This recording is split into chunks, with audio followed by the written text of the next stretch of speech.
భక్తులందరికీ నమస్కారం అండి. ఎలా ఉన్నారు? బాగున్నారా? ఇంకా ముందుగా చెప్పాల్సింది ఏంటంటే మీరందరూ మా ఛానల్ సబ్స్క్రైబ్ చేశారా? అలాగే బెల్ సింబల్ కూడా ప్రెస్ చేయండి, లైక్ చేయండి, షేర్ చేయండి. ఇప్పుడు చెప్పే విషయాలు ఏంటంటే ఆధ్యాత్మిక భక్తి విషయాలు మా ఛానల్లో ఉంటాయి.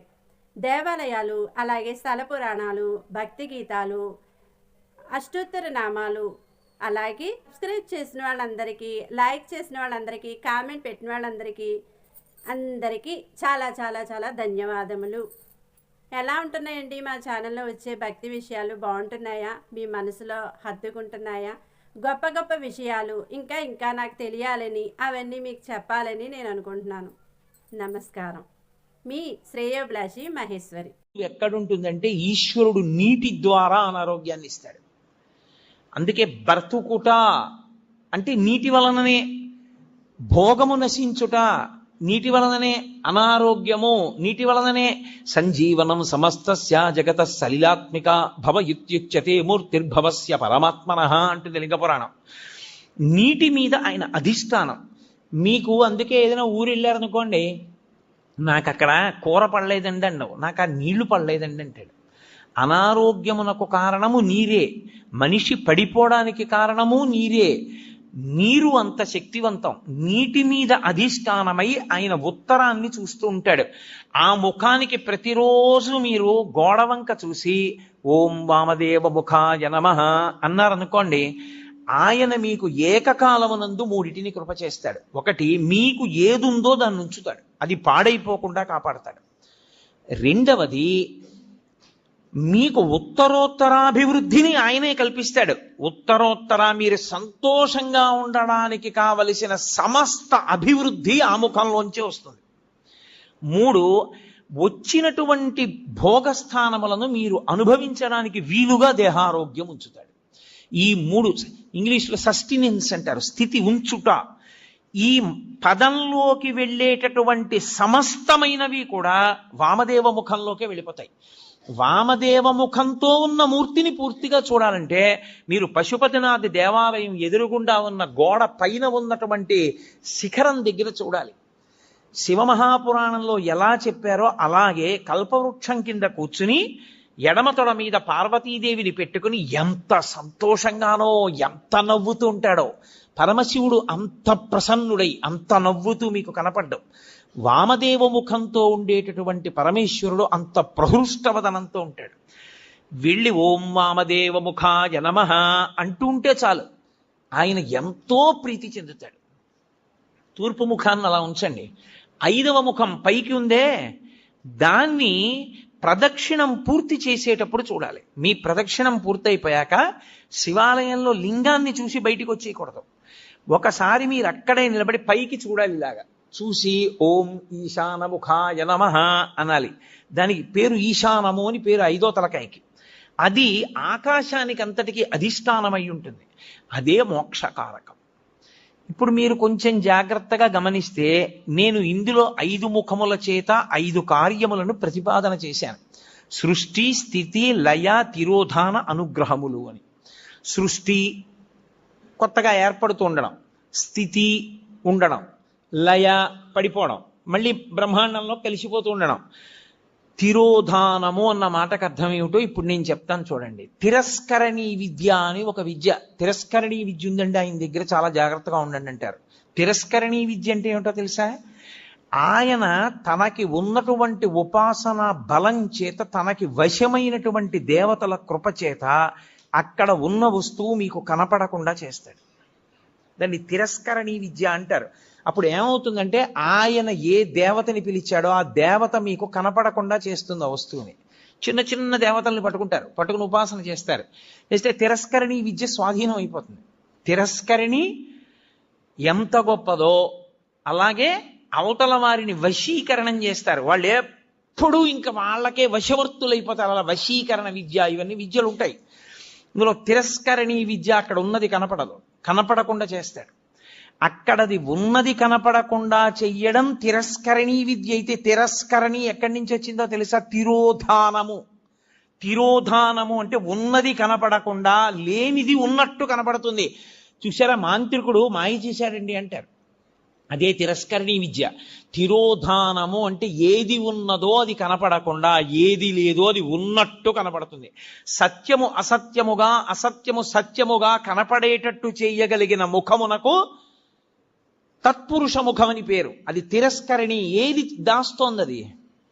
అదే మాయా. శంకర భగవత్పాదుల యొక్క ప్రతిపాదన అక్కడుంది. అందుకని పీఠాధిపతులందరూ చంద్రమౌళీశ్వరారాధన చేస్తారు.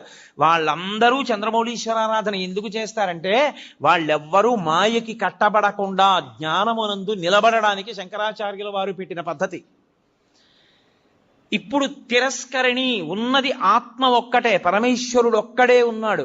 ఒక్కడే అయిన పరమేశ్వరుడు కనపడకుండా విశ్వము కనపడుతూ ఉంటుంది. అబ్బో ఎంతమంది ఉన్నారో, ఎన్ని మొక్కలు ఉన్నాయో, ఎన్ని పువ్వులు ఉన్నాయో అంటాడు తప్ప ఉన్న విశ్వనాథుడు కనపడడు. విశ్వనాథుడు కనపడకుండా విశ్వం కనపడేటట్టు చేస్తాడు.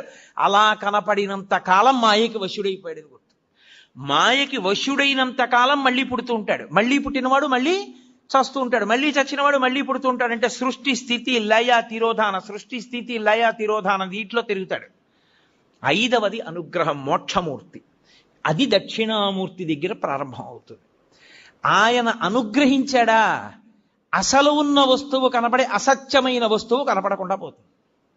అసత్యమైన వస్తువు కనపడకుండా పోవడం అంటే మీకు యథార్థము ఎరుకలోకి వస్తుంది. ఎవరే ఇది నేను కాదురా, ఇది నేను తొడుక్కున్నటువంటిది ఈ శరీరం. అసలు నేను లోపల ఉన్న అహంస్ఫురణ, లోపల ఉన్న ఆత్మ నేను, ఆ ఆత్మ సర్వవ్యాపకమై ఉన్నది. అందుకే అందరూ నేను నేను నేను అంటున్నారు. మా ఎక్కడి నుంచి వచ్చింది? అందులో ఉన్న నేను ఒకటే, ఇందులో ఉన్న నేను ఒకటే. నాకు ఆకలేస్తోంది నేను అన్నప్పుడు నేను బాధపడుతున్నాను అంటే నిజానికి అందులో ఉన్న నేను బాధ ఏదో, ఇందులో ఉన్న నేను బాధ అదే. కానీ ఇందులో నేను అనేటప్పటికి అందులో నేననదు, నువ్వు అంటుంది. ఇక్కడ నేనే అక్కడ నేనై ఉన్నా ఆ నేను ఈ నేను కలిపి ఒకటే అని అనుభవంలోకి వచ్చిందనుకోండి, తిరోధానం పోయిందని గుర్తు. నేను నువ్వు అందనుకోండి, తిరోధానమునందు ఉన్నాడని గుర్తు. అంటే ఈశ్వరుడు మాయ కమ్మిస్తున్నాడని గుర్తు. అంటే మళ్ళీ పుడతాడని గుర్తు. ఈశ్వరుడిది తీసేసి జ్ఞానం ఇచ్చేశాడు, అద్వైత భావన యందు నిలబడిపోతాడు. రెండవ వస్తువు లేదు, ఉన్నదొక్క పరమేశ్వరుడే. ఎరుకలోకి వచ్చేస్తుంది. ఆ ఎరుకలోకి వచ్చిందా మోక్షము. ఐదవ ముఖం మోక్షాన్ని ఇస్తుంది, ఊర్ధ్వముఖం. అందుకే శివలింగానికి మాత్రమే పృష్ఠభాగంలో కూర్చుని పూజ చెయ్యకూడదన్న నియమం లేదు. ఇప్పుడు మీరు రామాలయంలోకి వెళ్ళారనుకోండి, రామాలయంలో ఎదురుగుండా కూర్చుని పూజ చేస్తారు, అంటే పక్కకు కూర్చుని పూజ చేస్తారు. అంతేగాని రామాలయంలో వెనకాతల కూర్చుని పూజ చేస్తానండి అంటే అది శాస్త్రీయం కాదు, అలా చేయకూడదు. శివలింగానికి ముందు కూర్చోవచ్చు, పక్కన కూర్చోవచ్చు, వెనక్కి కూర్చోవచ్చు, పైన పొయ్యొచ్చు. ఎందుకని? అన్ని ముఖాలే, ఐదు వైపులా ముఖాలే. ఏ ముఖం నుంచి నీళ్లు జారినా మీకో ఫలితం ఉంటుంది. ఎటు నుంచి నీళ్లు జారనివ్వండి, అది మీకు వెంటనే ఒక ఫలితాన్ని ఇచ్చేస్తుంది. అందుకే పైన పోస్తారు, అన్ని ముఖాల నుంచి జారుతాయి. ఇప్పుడు శివాభిషేక తీర్థాన్ని తొక్కకూడదు. అది కాని తొక్కాడా ఉత్తరక్షణం పూర్వజన్మలలో చేసుకున్నటువంటి పుణ్యము నశించిపోతుంది. మరి ఎలా, ఎవరు చేస్తారు అభిషేకం? అందుకే ఒక్కరికి మాత్రమే అధికారం ఇచ్చి ఆయన్ని శివస్వరూపంగా గుర్తిస్తారు. గుర్తించి ఆయనకి దీక్ష ఇచ్చి ఎవరు ఆ ప్రత్యేకమైన దీక్ష యందు ఉంటాడో వాడికొక్కడికే అభిషేకం చేసేటటువంటి అధికారం ఉంటుంది. కొంతమంది గృహస్థులుగా ఉంటారు, దేవాలయాల్లో అర్చకత్వం చెయ్యరు, కానీ వారికి ప్రత్యేకమైన దీక్షలు ఉంటాయి. ఆ దీక్ష ఉన్నవాడు ఆలయంలోకి వెళ్ళి అభిషేకం చేయొచ్చు, ఏమీ దోషం ఉండదు. తప్ప అందరూ అభిషేకాన్ని శివాలయంలోకి వెళ్ళి చెయ్యకపోవడానికి కారణం అదే. నిజానికి మేం బ్రాహ్మణం అండి, అందుకని మేము లోపలికి వెళ్ళి అభిషేకం చేసుకుంటామని వెళ్లకుండా ఉండడమే మంచిది. అలా వెళ్ళకూడదు. శాస్త్రం శాస్త్రం. నేను శాస్త్రం ఒక్కటే చెప్తా, పై మాటలు మాట్లాడడం నా జన్మలో నాకు అలవాట్లేదు. లోపలికి వెళ్ళి చెయ్యవలసిన వాడు అర్చకుడొక్కడే. నీకు శాంభవ దీక్ష లాంటి దీక్షలుంటే నువ్వు వెళ్ళడానికి అర్హుడు. అటువంటి దీక్ష నీకు లేకపోతే నువ్వు లోపలికి వెళ్ళి అభిషేకం చేయడం మంచి పద్ధతి కాదు. అర్చకుడే చెయ్యాలి. నువ్వు తొక్కుతావు అనవసరంగా, లేనిపోని ఇబ్బందులన్నీ వస్తాయి. ఎందుకని తెచ్చుకోవడం? కాబట్టి శివాలయము 5 ముఖములతో ఉండి 5 మీద అధిష్టానంగా ఉంటుంది. ఇదే అమ్మవారి పరంగా చెప్పారనుకోండి, పంచకృత్య పరాయణ, ఈ 5 అమ్మవారు చేస్తుందంటారు. అందుకే ఒకచో అమ్మవారు చేస్తుంది, ఆవిడ నిర్వహిస్తుంది, అప్పుడు మధురై అంటారు. మీనాక్షి అన్నీ చేస్తుంది, సుందరేశ్వరుడు ఊరుకుంటాడు. అలాగే చిదంబరం పరమేశ్వరుడు చేస్తాడు, అమ్మవారు ఊరుకుంటుంది. అందుకే ఎక్కడ ఉండేటటువంటి తత్వము అక్కడ ఉంటుంది. కాబట్టి అమ్మవారు చేస్తుంది, అయ్యవారు చేస్తారు ఈ పంచకృత్యములను. శైవ సిద్ధాంతమునందు ఈ 5టిని పరమశివుడు చేస్తాడు అని మనం శివ సందర్శన విధి యందు శైవాగమం చెప్తుంది. అందుకుని అలా చూడాలి. శివాలయంలోకి వెళ్ళినప్పుడు శివలింగాన్ని 3 మూర్తులుగా చూడవలసి ఉంటుంది. స్థూలలింగము, సూక్ష్మలింగము, భద్రలింగము అని 3. స్థూలలింగము అంటే ఆలయం యొక్క గోపురం. అందుకే శివాలయంలోకి వెడుతూనే ఏవీ మాట్లాడవద్దు అని చెప్తారు. నువ్వు ఇవన్నీ చూస్తూ వెళ్ళు. ఆలయ శిఖరం వంక చూస్తే స్థూలలింగాన్ని చూసినట్టు, ఆలయంలో ఉన్న శివలింగాన్ని చూస్తే సూక్ష్మలింగాన్ని చూసినట్టు, బలిపీఠాన్ని చూస్తే భద్రలింగాన్ని చూసినట్టు. బలిపీఠము అంటే ఉగ్రభూతములు తిరుగుతుంటాయి వాతావరణంలో. వాటిని మీరు దేవాలయంలో భక్తుల్ని ఇబ్బంది పెట్టవద్దని కొంచెం అన్నం తెచ్చి బలిహరణ మంటపం మీద పెడతారు. అవి తింటాయి, ఆ మంటపం మీద ఉన్న అన్నం తింటాయి. అవి భక్తుల జోలికి రావు. ఆ బలిపీఠాన్ని చూస్తే భద్రలింగ దర్శనం చేసినట్టు. మీరు ఎప్పుడైనా గమనించారో లేదో, ఒక్క శివలింగానికే ఒక ప్రత్యేకమైన గుర్తు ఒకటి ఉంటుంది. మీరు ఎప్పుడైనా చూడండి, అన్ని శివలింగాల మీద ఉండదు అలాగా. మీరు కొన్ని శివాలయాల్లోకి వెళ్ళినప్పుడు శివలింగం దగ్గరికి వెళితే దాని మీద కొన్ని గీతలు ఉంటాయి ఇలాగా. అదేమిటో తెలుసా గీత? అలా గీత ఎందుకు ఉంటుందో తెలుసా ఎవరికైనా? అలా గీత ఉంటే దాన్ని బ్రహ్మసూత్రము అని పిలుస్తారు. అలా గీత ఉంది అంటే నీ అదృష్టం పండి నువ్వు అక్కడికి వెళ్ళావని గుర్తు. 1000 మాటలు ఓ శివాలయంలోకి వెడితే నీకు ఎంత ఫలితమో, అలా గీతలు ఉన్నటువంటి శివలింగం ఉన్న గుళ్ళోకి వెడితే అంత ఫలితం. విశేషమైన ఆరాధనీయమో అని గుర్తు. అలాంటి శివలింగం ఉన్న గుడిలోకి వెడితే తప్పకుండా మీరు మీ ద్రవ్యాన్నో, మీ బలాన్నో, మీ సంపత్తినో, మీ పాటనో, మీ పద్యాన్నో, మీ కష్టాన్నో అక్కడ వినియోగించాలి. శివలింగం మీద గీతలు కనపడ్డాయనుకోండి, బ్రహ్మసూత్రం ఉందనుకోండి, బయటికి వచ్చి కాళహస్తీశ్వర శతకంలో 2 పద్యాలు చదవాలి. బయటికి వచ్చి మీకు వచ్చిన శ్లోకాలు 2 చెప్పాలి. పాటలు వచ్చిన వాళ్ళైతే 2 పాటలు పాడాలి. బలం ఉన్న వాడివైతే పల్లకి పట్టుకోవాలి, లేదా గుడి కొంచెం సేపు తుడిచి వెళ్ళిపోవాలి. నీ దగ్గర డబ్బున్న వాడివైతే వెంటనే ఆ శివాలయంలో నువ్వు 100 రూపాయలు ఖర్చు పెట్టేవాడివి, బ్రహ్మసూత్రం ఉన్న శివలింగం ఉంటే 1000 రూపాయలు ఖర్చు పెట్టాలి. ఎందుకంటే నీ జన్మ పడ్డి అక్కడికి వచ్చావని గుర్తు. అది 1,000,000 రెట్ల ఫలితాన్ని ఇచ్చేస్తుంది. ఒక రుద్రాభిషేకం ఒక చోట చేస్తే ఏ ఫలితమో, బ్రహ్మసూత్రం ఉన్న శివలింగానికి చేస్తే 1,000,000 రెట్లు విశేష ఆరాధనా ఫలితముని ఇచ్చేస్తుంది ఆ శివలింగం. అలా ఇవ్వగలిగిన శివలింగం అని గుర్తు చెప్పడానికి వచ్చిన వాళ్ళకి బ్రహ్మసూత్రం ఉంటుంది దాని మీద. అది చెక్కినప్పుడే ఆ బ్రహ్మసూత్రం చెక్కుతారు.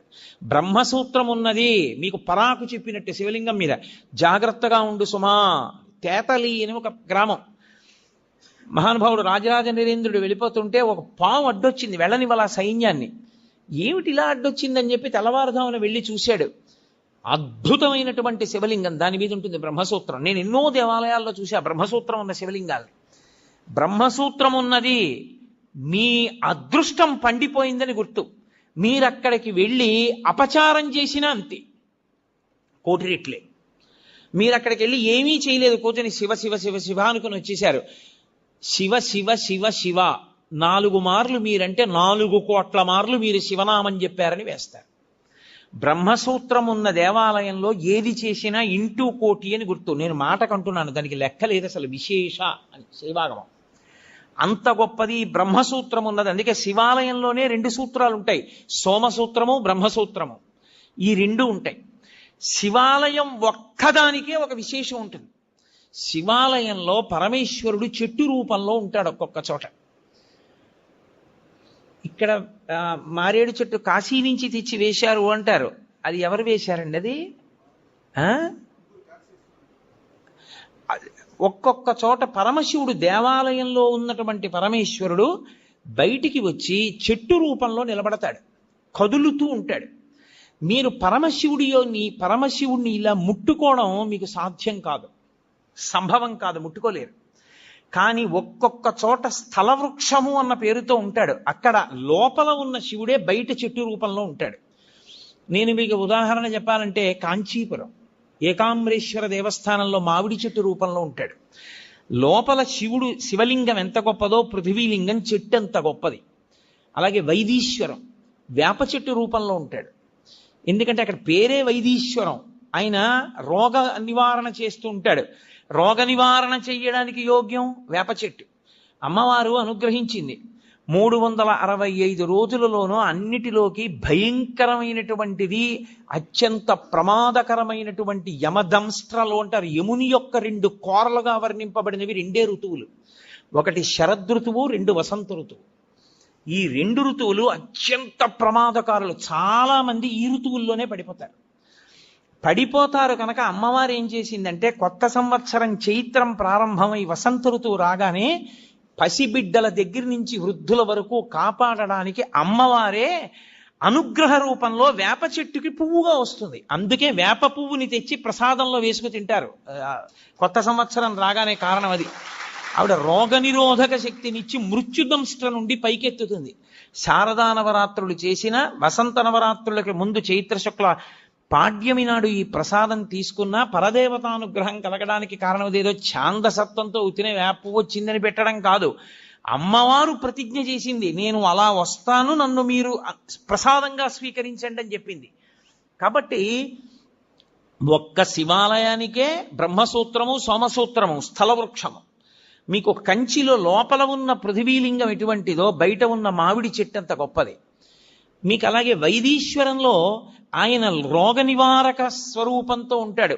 అది అంగారక క్షేత్రం. అక్కడ విశేషమైన శక్తి కుజుడికి. అక్కడికి వెళ్ళి పూజ చేస్తే కుజగ్రహం అనుగ్రహిస్తుంది. జాతకంలో ఉండకూడని చోట కానీ కుజగ్రహం ఉన్నదా చాలా ఇబ్బంది పెట్టేస్తుంది. దాని దోషాన్ని నివారించేది ఏది అంటే ఒక్క వైదీశ్వరం. వైదీశ్వరం కుజుడు పరమశివుని యొక్క కుమారుడు.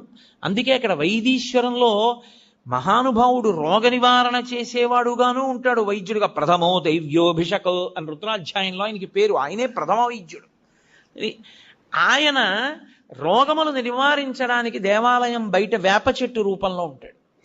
అలాగే జంబుకేశ్వరం జలలింగం. జంబుకేశ్వరంలో నేరేడు చెట్టు రూపంలో ఉంటాడు, స్థలవృక్షం. దేవాలయం వెనకాతలే ఉంటుంది నేరేడు చెట్టు. అలాగే మధ్యార్జునం అని ఒక క్షేత్రం, మహాలింగము అంటారు దాన్ని. చంద్రశేఖరేంద్ర సరస్వతి మహాస్వామి వారికి కామకోటి పీఠాధిపత్యం వహించిన మహాపురుషులు, వారే కదలాడిన శివస్వరూపం. వారికి మధ్యార్జున క్షేత్రం అంటే ప్రాణం. ఏ అభిషేకం జరిగినా, ఏ పూజ జరిగినా వారికి ప్రసాదం పట్టుకొచ్చేవారు అర్చకులు. మధ్యార్జునం ఇప్పటికీ అక్కడ ఒక మాట చెప్తారు, మధ్యార్జున క్షేత్రంలో అభిషేకం చేస్తే, శ్రీకాళహస్తి క్షేత్రంలో దక్షిణామూర్తి ఎదురుగుండా ఉంటుందో శివలింగం, మీకు 4 వైపులా గోడలుండి పైన ఆచ్ఛాదన ఉండదు, కప్పీరు, పైన కప్పు ఉంటుంది శివాలయాలకి. ఒక్క దక్షిణామూర్తి ఎదురుగుండా ఉన్నటువంటి శివలింగాన్ని మహామృత్యు దోష నివారక లింగము అంటారు, మృత్యుంజయ లింగము. దానికి ఆచ్ఛాదన ఉండదు. అంతటా క్షామం వచ్చేసి ఇంకా తినడానికి తిండి లేక పశువులు కూడా చచ్చిపోతే అప్పుడు ఏం చేస్తారంటే 4 గోడల మీద అర్చకులు నిలబడతారు. నిలబడి 4 గోడల మించి శివలింగానికి అభిషేకం చేసి కుంభం పోస్తారు, అన్నాభిషేకం చేసి వదిలిపెడతారు. అంటే మరణాడు తలుపులు తీస్తే కుంభవృష్టి కింద పడుతుంది వాన. ఒకసారి జరిగింది శ్రీకాళహస్తి వల్ల. శివలింగం దేశ సమస్యలకి కూడా పరిష్కారం అయి ఉంటుంది. అందుకని మహాలింగము మధ్యార్జునం. ఆ క్షేత్రం పేరు అర్జున క్షేత్రం. అర్జునం అంటే తెల్లమద్ది. తెల్లమద్ది చెట్టు రూపంలో ఉంటాడు పరమశివుడు. అసలు నమో వృక్షేభ్యో హరికేశేభ్యో అని ఆయన యొక్క రూపము తెల్లమద్ది చెట్టుగా ఉంటుంది. మీరు ఎప్పుడైనా తెల్లమద్ది చెట్టు చూశారో లేదో నాకు తెలియదు. తెల్లమద్ది చెట్టు చూస్తే తెల్లటి వ్యక్తి ఎలా ఉంటాడో అలాగే ఉంటుంది. మేము మధ్యార్జునం వెళ్ళినప్పుడు తలుపులు వేసేశారు, మహానైవేద్యం టైం అయిపోతోంది. మా శంకర్ గారు అన్నగారు, మల్లన్న గారు, మహానుభావుడు, ఏ పనైనా సాధించగలడు. ఆయన మొత్తానికి అర్చకుల్ని పట్టి తలుపులు తెరిపిస్తే వెళ్ళి ఆ మధ్యార్జునంలో ఆ అర్జున వృక్షాన్ని ముట్టుకుని వచ్చాం కదండి. ఆ దేవాలయం ఒక్క దేవాలయానికే శివాలయాల్లో ఒక నియమం, ఏ ద్వారంలోంచి మీరు లోపలికి వెళ్ళారో అందులోంచి బయటికి రాకూడదు, వేరు ద్వారంలోంచి బయటికి వెళ్ళాలి.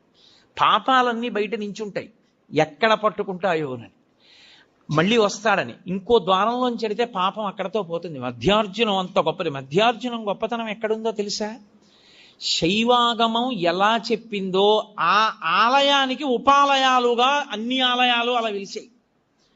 ఒక శివాలయానికి ఈశాన్యంలో ఏదో నటరాజస్వామి ఉండాలి, లేకపోతే కాలభైరవుడు ఉండాలి, పశ్చిమాన సుబ్రహ్మణ్యుడు ఉండాలి, నైరుతి విఘ్నేశ్వరుడు ఉండాలి, అలాగే ఉత్తరాన చండీశ్వరుడు ఉండాలి. ఎలా శైవాగమం చెప్పిందో మధ్యార్జున క్షేత్రానికి అన్ని దిక్కులా అలా వచ్చాయి దేవాలయాలు. అందుకని అసలు దాని చుట్టూ ఉన్న దేవాలయాలు ఉపాలయాలై ఈ లింగం మహాలింగం అయింది. అందుకని దానికి ఆ లింగాన్ని అన్ని శివాలయాల్లో ఉన్న శివలింగానికి మహాలింగం అంటారు. కానీ ప్రత్యేకించి మధ్యార్జున క్షేత్రంలో ఉన్న శివలింగానికి ఒక్కదానికే ఒక ప్రత్యేకమైన పేరు మహాలింగం అనే పిలుస్తారు. ఎంత ప్రీతో చెప్పలేను పరమాచార్య స్వామి వారికి. అక్కడే ఉండే ఏమి నంది, మీరు ఇలా తలెత్తి చూడాలి, అలా ఉంటాడు నందీశ్వరుడు. నందీశ్వరుడు కేవలము శివుణ్ణి చూస్తాడని మీరు అనుకుంటున్నారేమో, తప్పు. నందీశ్వరుని యందు ఒక ప్రత్యేక లక్షణం ఉంది. ఆయన విశేషానుగ్రహాన్ని మీకు ఇస్తాడు. ఏమిటో తెలుసా? మీకు ఏదో పట్టి పీడిస్తోంది, దోషం తెలియట్లేదు.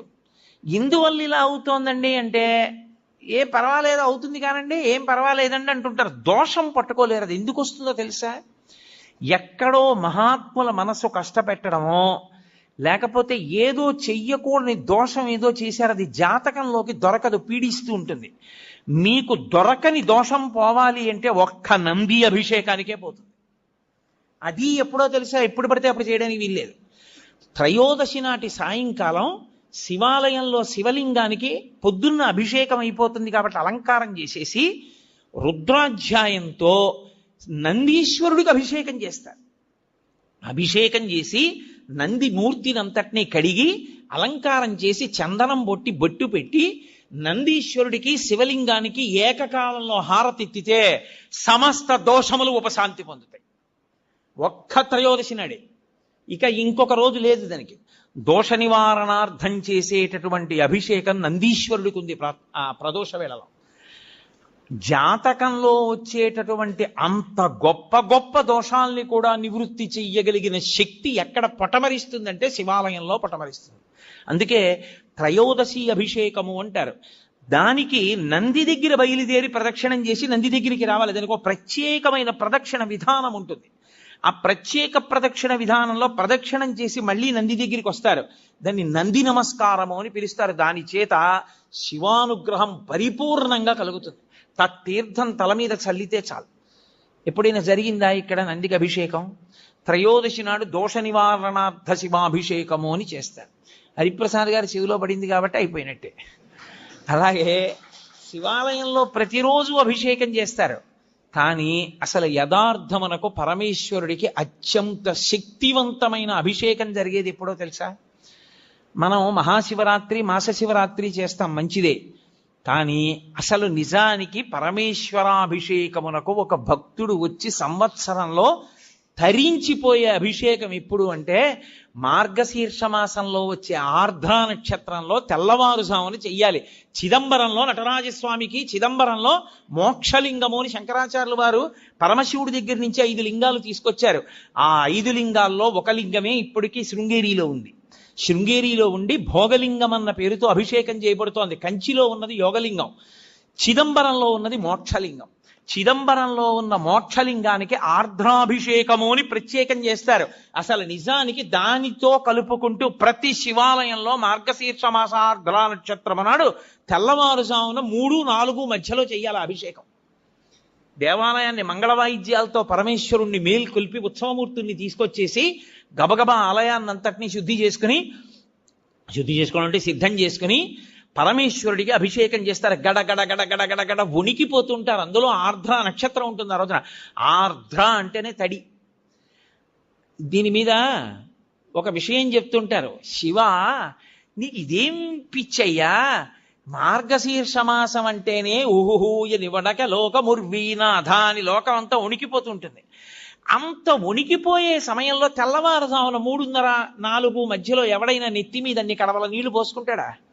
ఎందుకన్ని చన్నీళ్లు పోసుకుంటావు అంటే ఒక చమత్కారంగా ఒక గడుసు కవి దానికి ఒక పెద్ద అర్థం చెప్పాడు. ఎందుకలా ఆయన ఆర్ద్రాభిషేకం చేసుకుంటాడు అన్నదానికి.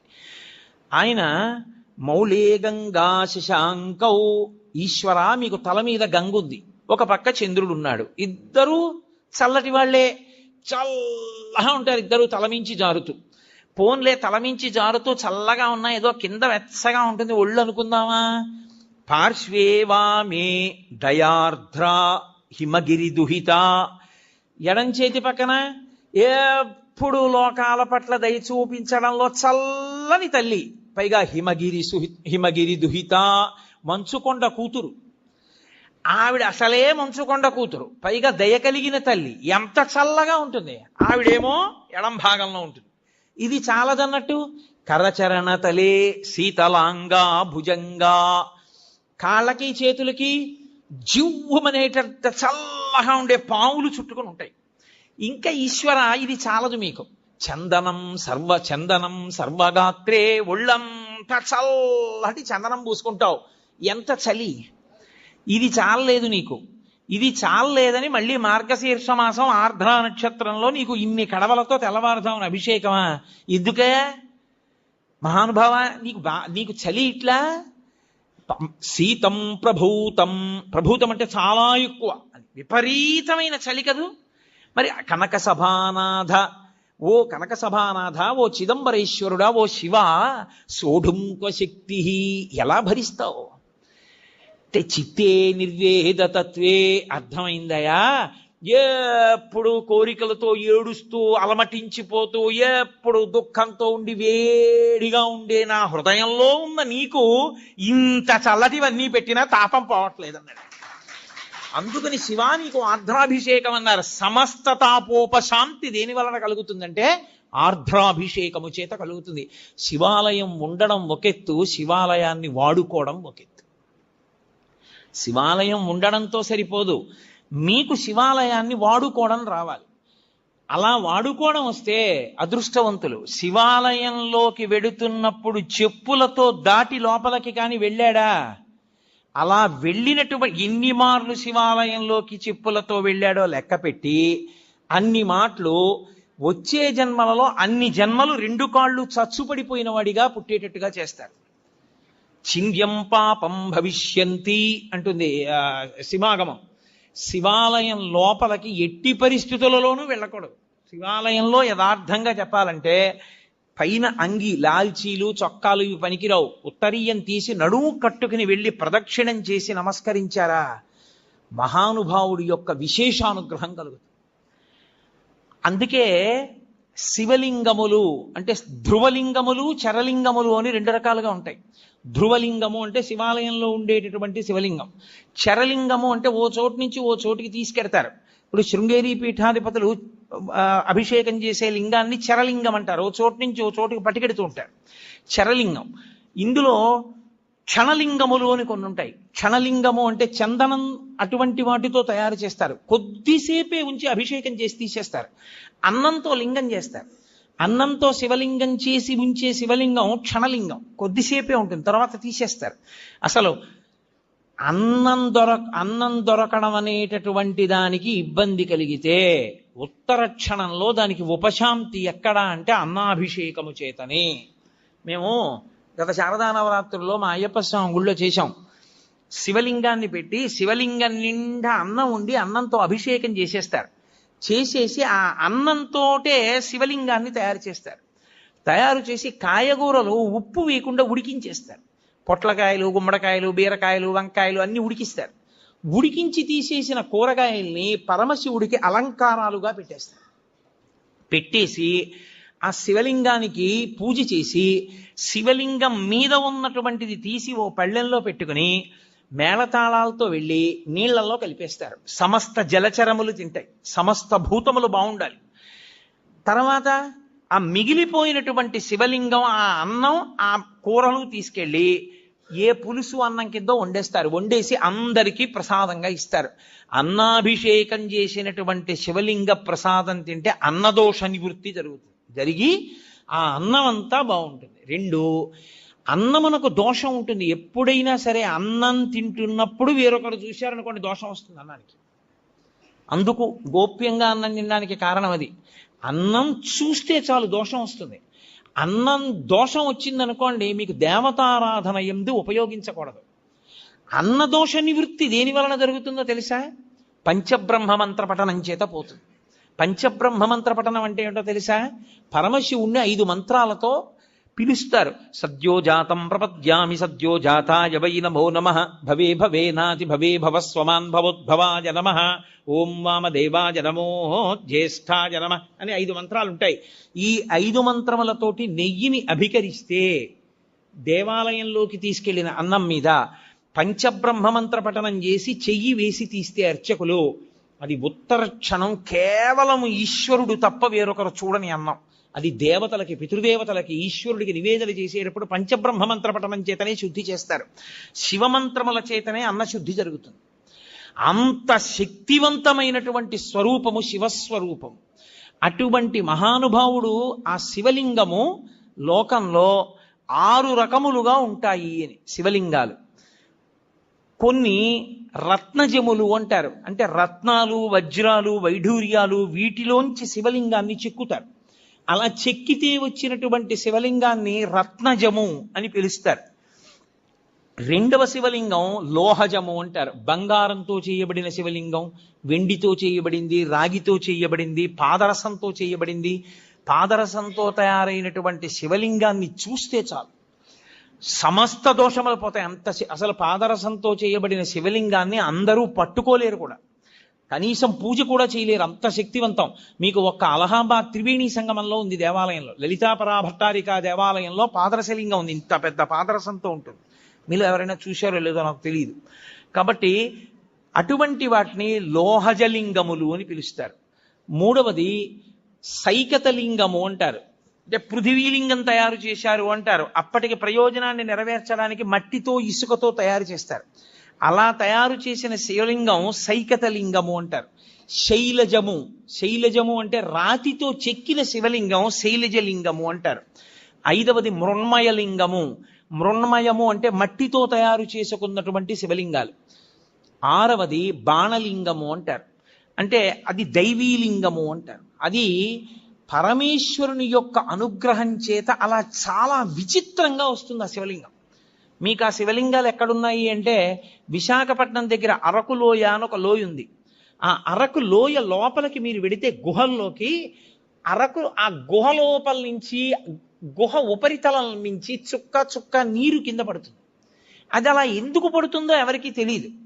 ఒక చుక్క నీరు పైనుంచి ఇలా కింద పడింది అనుకోండి, చుక్క తగలగానే భూమి ఇలా పొటమరిస్తుంది. ఇంకో చుక్క పడింది అనుకోండి, ఇంకొంచెం పొటమరిస్తుంది. ఇంకొంచెం పడింది అనుకోండి, ఇంకొంచెం పొటమరిస్తుంది. అలా చుక్క పడినప్పుడల్లా భూమి ఇలా పైకి లేస్తుంది. అది నేను చెప్పినంత కనపడదు మీకు, వెంట్రుక వాసి లేస్తూ ఉంటుంది భూమి. అది కొన్ని సంవత్సరములు అయ్యేటప్పటికీ ఆ నీటి చుక్క పడుతూ ఇది లేస్తూ ఇది పైకి లేచి ఉపరితలాన్ని అంటుకుంటుంది. అలా పైకి లేచినటువంటి లింగములను దైవీ లింగములు అని పిలుస్తారు. అవి పరమేశ్వరుని యొక్క అనుగ్రహం చేత ప్రకృతిలో ఏర్పడుతుంటాయి. అలా ఏర్పడేటటువంటి శివలింగములు అవి అద్భుతమైనటువంటి శివలింగాలు. ప్రతిష్టా స్వరూపంలోకి కూడా వాటిని తీసుకుంటారు. తీసుకుని దారుజలింగములు అని ఒకటి కొయ్యతో చేస్తారు. కొయ్యతో చేసిన లింగాన్ని దారుజలింగము అంటారు.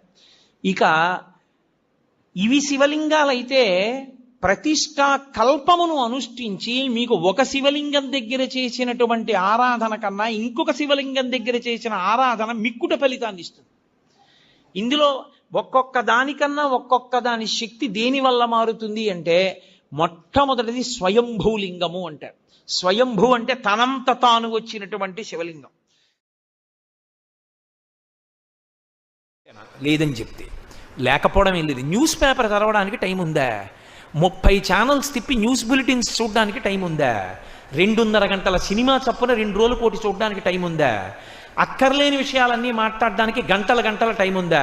15 నిమిషాలు పరమేశ్వరుడి దగ్గర మనసు పెట్టడానికి టైం లేదా? ఎవరికి నువ్వు ఈ సాకు చెప్పి నిన్ను నువ్వు పాడు చేసుకుంటావు? అది శంకర భగవత్పాదుల ఆర్తి. కోటేశ్వరరావు అంటున్నాడు అనుకోకండి, శంకరుల ఆర్తి. కాబట్టి ఆయన అంటారు యవ్వనం చాలా త్వరగా వెళ్ళిపోతుంది. నీటి బొట్టు ఎప్పుడు జారిపోతుందో తెలియదు. తామరాకు మించి ఇలా పడుతుంది, గాలేస్తే చటుక్కుని జారిపోతుంది. 2వది ధనం. భజగోవిందం చేస్తూ శంకరులు అంటారు ఒక చోట, మాకురు ధన జన యవ్వన గర్వం హరతి నిమేషకాల సర్వం మాయామయమిదమఖిలం హిత్వా బ్రహ్మపదం త్వం ప్రవిశ విదిత్వా అంటారు. ధనము కూడా అంతే. తల్లి గర్భము నుండి ధనము తాడెవ్వడు వెళ్ళిపోయడినాడు వెంటరాదు. లక్షాధికారైన లవణమన్నమె కాని మెరుగు బంగారంబు మింగబోడు. విత్తమర్జన చేసి విర్రవీగుటె కాని కూడపెట్టిన సొమ్ము కుడువలీడు. పొందుగా మరుగైన భూమి లోపల పెట్టి దాన ధర్మము లేక దాచి దాచి తుదకు దొంగలకిత్తురో దొరలకవును. తేనె జుంటీ గలియవా తెరువరులకో భూషణ వికాస శ్రీధర్మ పురనివాస దుష్ట సంహార నరసింహ దురిత దూర అంటారు. ధనార్జన చెయ్యవద్దు అని శంకరులు కూడా చెప్పలేదు. ఆయన చెప్పింది ఒకటే చెప్పారు. ఎప్పుడు చెప్పినా మూఢా జహీహి ధనాగమ తృష్ణ. ధనాన్నే ధనాన్నే ధనాన్నే సంపాదిద్దామనేటటువంటి పిచ్చి కోరికకి వశము కావద్దు. అది తృష్ణ, దానికి అంతము లేదు. ఎంత డబ్బు ఉండాలి అని అడిగారు. వేదాంతం అంది కాలి చెప్పంతా అంది. చాలా డబ్బు ఉంది జేబులో. ఓ అంగుళం పెద్ద చెప్పు కొనుక్కుంటావా? ఓ 5 రూపాయలు తక్కువ వచ్చాయి. ఓ అంగుళం తక్కువ చెప్పు కొనుక్కుంటావా? నీది 9వ నెంబర్ అయితే 8వ నెంబర్ కొనుక్కుంటావా? ఇంటికి వెళ్ళి 10 రూపాయలు తెచ్చుకొని 9వ నెంబరే కొనుక్కుంటావు. కాలి చెప్పు పాదము యొక్క పరిమాణమునకు ఎలా సరిపోతుందో అలా ధనము కూడా నీకు కావలసినంత ఉంటే చాలు. అసలు మీకు లోకంలో చిత్రం ఏంటంటే 84 లక్షల జీవరాశులలో తరువాతి తరాలకి కూడబెట్టడం అనేటటువంటి లక్షణం ఉన్న ఏకైక ప్రాణి మనుష్యుడొక్కడే.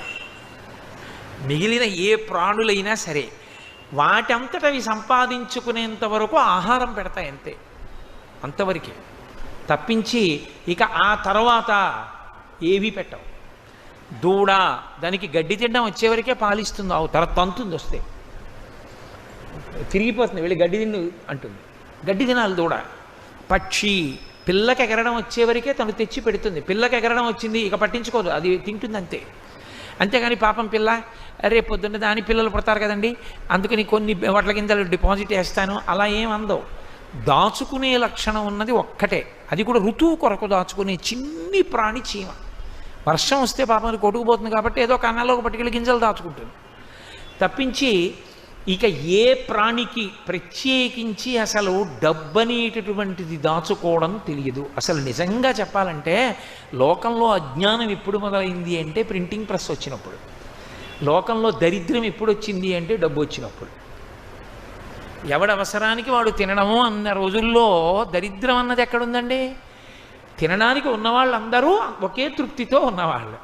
దాచుకోవడం అన్నది వచ్చిందనుకోండి, పేపర్ కరెన్సీ వచ్చింది. ఎంత దాచుకుంటే అన్న ప్రశ్న వచ్చి దరిద్రం ప్రారంభమైంది. వాడికన్నా వీడు, వీడికన్నా వాడని. కడుపుకి తినడం వస్తే 2 బస్తాలు ధాన్యం ఉంటే చాలు, అయిపోయింది. ఈ 6 నెలలు మళ్ళీ పంట వచ్చినప్పుడు చూసుకోవచ్చు. డబ్బు వచ్చింది, దరిద్రాలు వచ్చాయి. ప్రింటింగ్ ప్రెస్ వచ్చింది, ఎవడికి చిత్తం వచ్చిన పుస్తకం వాడు రాసి ప్రింట్ వేయించేసి లోకం మీద వదిలేశాడు. వాడి భావాలన్నీ లోకానికి అంటుకున్నాయి. తెలిసి తెలియని వాడు ఆ పుస్తకం చదివాడు, అవి నిజాలనుకున్నాడు. కాబట్టి అజ్ఞానం ఎప్పుడు వచ్చింది? ప్రింటింగ్ ప్రెస్తో. దరిద్రం ఎప్పుడు వచ్చింది? పేపర్ కరెన్సీతో. నిజంగా వస్తువులు మార్చుకుని ఎవడి మానాన వాడు బతికినప్పుడు ఇంత దరిద్రం అన్న మాట లేదు లోకంలో. అందరూ తృప్తిగా హాయిగా ఏదో 2 బస్తాలు ధాన్యం ఉంటే చాలు, సుఖంగా బతికేశారు. పెరట్లో 2 పాదులు ఉంటే చాలు, కాస్త తోటకూర, అంత చింతపండు, 2 మిరపకాయలు ఉంటే సుఖంగా చారు కాచుకుని తినేసి పడుకుని హాయిగా నిద్రపోయేవారు. అంతకన్నా ఉండడానికి ఏముంటుందనేవారు. ఎవరింట్లో ఉన్నా ధాన్యం ఉండేది, ఏమి ఎత్తుకెళ్ళిపోతాడు. డబ్బు వచ్చాక అక్కర్లేని భయాలన్నీ వచ్చేసాయి కాదు. సరే, ఇప్పుడు నాకు దాని గురించి ఎందుకు కానండి. శంకరులు అంటున్నారు ధనం వద్దని శంకరాచార్యులు వారు చెప్పరు. శంకరాచార్యులు వారే కాదు, ఎవరూ చెప్పరు ధనం వద్దని. ధనము వేదం అంగీకరించింది. ఒంట్లో ఓపిక ఉండగా పగటి కాలమునందు ధనమును ఆర్జన చెయ్యవలెను. లేకపోతే ఇల్లు ఎలా నడుస్తుందండి? యజమాని తీసుకురాకపోతే భార్యాబిడ్డలు ఏమైపోతారు? తీసుకురావాలి యజమాని. అసలు నిక్కచ్చిగా మాట్లాడితే మాతా నిందతి నాభినందతి పితా భ్రాతాన సంభాషతే భృత్యకుప్యతి నానుగచ్చతి సుతా కాంతాపి నాలింగతే అర్ధప్రార్థన శంకయా నకురుతే సల్లాపమాత్రం సుహృత్ తస్మాత్ నైతికమర్ధమార్జన శృణు సఖే విత్తేన సర్వే వశాః అని చెప్పారు. నువ్వు డబ్బు సంపాదించకపోతే, ఒక వయసు వచ్చిన తర్వాత కొడుకు 4 రూపాయలు సంపాదించకపోతే మాతా నిందతి, ఆశీర్వదించడం తప్ప తిట్టడం తెలియని అమ్మ తిడుతుంది. తండ్రి నాభినందతి, శబాష్, సంతోషం రా కొడకా అని భుజం మీద చెయ్యేడు. నాభినందతి పిత భ్రాత న సంభాషతే, అన్నదమ్ములు పలకరించరు. భృత్యక్కుప్యతి, సేవకుడిని పిలిచి పని చెప్తే చెప్పేవలేవా 5 పైసలు ఇవ్వలేవు అని వాడు కోపం వస్తుంది. నానుగచ్చతి సుత, తండ్రి ఇంటికి వస్తుంటే కొడుకు బయటికి చెంబుతో నీళ్లు తేడు కాళ్ళు కడుక్కోమని. నానుగచ్చతి సుత కాంతాపి నాలింగతే, భార్య కూడా ప్రియమార కౌగలించుకోదు. కాబట్టి అర్ధప్రార్థన శంకయాన కురుతే సల్లాపమాత్రం సుహృత్, ఆయన సుహృత్తు చాలా మంచివాడు, అందులో ఆయన యందు దోషం పట్టడానికి ఏం లేదు, చాలా మంచి స్నేహితుడు మా రామకృష్ణారావు. కానీ ఎన్నాళ్ళు ఇస్తాడు, కనబడ్డప్పుడల్లా డబ్బు అడిగితే. అందుకని ఇలా వస్తుంటే బాబాయ్ మళ్ళీ ఏమైనా అడుగుతాడేమో అని అలా పోయాడు ఆయన. కాబట్టి అర్ధప్రార్థన శంకయాన కురుతే సల్లాపమాత్రం సుహృత్ తస్మాత్ నైతికమర్థమార్జన శృణు సఖే, సఖేవ స్నేహితుడా ఆర్జన చేయి డబ్బు, కానీ నైతికమర్థమార్జన శృణు సఖే, నీతి తప్పకుండా సంపాదించు. ఆ నీతి తప్పకుండా సంపాదించినదేదో అది నీ కుటుంబ అభివృద్ధికి కారణమవుతుంది. విత్తేన సర్వే వశాహ, నీతి తప్పకుండా సంపాదించిన డబ్బు వల్ల నీకు సమస్తము వశమవుతుంది. ఈశ్వరుడు అనుగ్రహిస్తాడు, ఆ ద్రవ్యంతో నువ్వేం చేసినా ఉపయోగపడుతుంది. కాబట్టి డబ్బు సంపాదించు, కానీ డబ్బు సంపాదించడమే ధ్యేయంగా బతికేస్తే ఇంక దానికి ఏమీ కట్టుబాటే లేదు. సంపాదించడం ఒక్కటే ధ్యేయం. సంపాదించేశావు, దానంత తేలికగా వెళ్ళిపోయేది, దానంత తేలికగా నీ యందు నిరాసక్తత ప్రదర్శించేది ఇంకొకటి లేదు. ఎందుకో తెలుసా, వెళ్ళిపోయినప్పుడు చాలా తేలిగ్గా వెళ్ళిపోతుంది. సిరిదా వచ్చిన వచ్చును సలలితముగ నారికేళ సలిలము భంగిన్, సిరిదా పోయిన పోవును కరిమింగిన వెలగ పండు కరణిని సుమతి. నేను ఎందుకు చెప్పాలి, ఈ కాకినాడ పట్టణంలోనే నేను ఈ ఊరు వచ్చిన కొత్తల్లో ఆయన దగ్గరికి వెళ్ళి ఓ పావుగంట కూర్చుంటుండేవాడిని అరుగు మీద. ఏదో మంచి మాటలు మాట్లాడుతుండేవాడు. ఎంత మంచివాడో, గొప్ప ఐశ్వర్యవంతుడు, అంత డబ్బున్నవాడు. ఏ నాటి చేసుకున్న ప్రారంధ కర్మో నమ్మి ఒక ఆయనకి షూరిటీ పెట్టాడు. ఆయన ఇటు వెళ్ళిపోయాడో తెలియదు, సర్వం నాశనమై ఆయన వెళ్ళిపోయాడు. ఈయనకున్నదంతా తీసేసుకున్నారు. ఆ వార్త విన్నాడు, అంతా జప్తు చేశారు, హాస్పిటల్లో జాయిన్ అయ్యాడు, హార్ట్ అటాక్ వచ్చి చచ్చిపోయాడు. పిల్లలు వీధిన పడిపోయారు.